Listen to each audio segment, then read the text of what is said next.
Tek të rriturit, nëse japim në përqindje, është pak më e vështirë, por nëse themi 25 decibel, mund ta konsiderojmë si normale, por kjo tek fëmijëve pas poshtë 15 decibelve e konsiderojmë si humbje të dëgjimit. Për shkak po them, sepse është shumë e rëndësishme në zhvillimin e të folurit. Dëgjimi është shumë i rëndësishëm nëse ai do të flet mirë ose jo. Për këtë arsye ne konsiderojmë më të ullët i kemi decibelet tek fëmijët kur ne konsiderojmë humbjen e dëgjimit. Edhe në qoftë se ka një humbje të lehtë të dëgjimit, menjëherë dëshirojmë të përforcojmë dëgjimin për shkak që të ketë një të folur të rregullt. Para se të kalojmë tek implantet, doja edhe pak të flas nëse ka mundësi të korrigjimit ose rikthimit të dëgjimit nëse kemi që nga lindja një fëmijë pa dëgjim.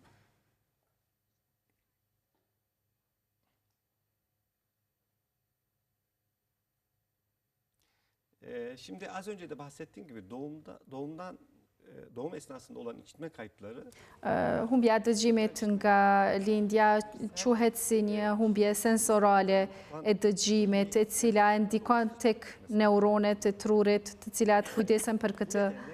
Për këtë arsye, tek këta pacient, shumica e tyre mund ta përmirësojmë dëgjimin.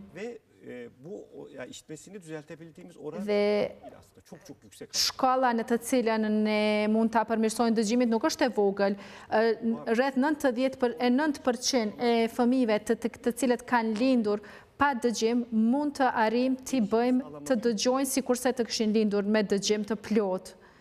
Një prej arsyeve është për shkak që këto vitet e fundit janë disa pajisje të cilat quhen implante kokleare, të cilat janë pajisje elektronike që ndihmojnë që njerëzit me humbje të thellë dëgjimi rreth 90% të përfitojnë. Dediğim gibi bazen iç kulakta anomaliler de Por edhe ato anomalit në mesin e veshit, në veshin e mesëm, duymamızı sağlayan salyangoz olmuyor ya da işitme sinirinde beyin sapınıyla ose në bir problem oluyor.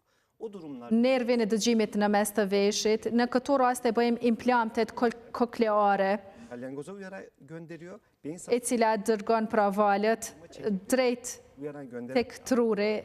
Pra kjo aparatur bir şekilde o çocuğun duymasını mundëson që në një farë forme t'ia kthej dëgjimin atij fëmiu. Në të gjitha mosha, nga fëmijëria vendoset kjo dhe si vendoset? Kjo pajisje, do thot implanti.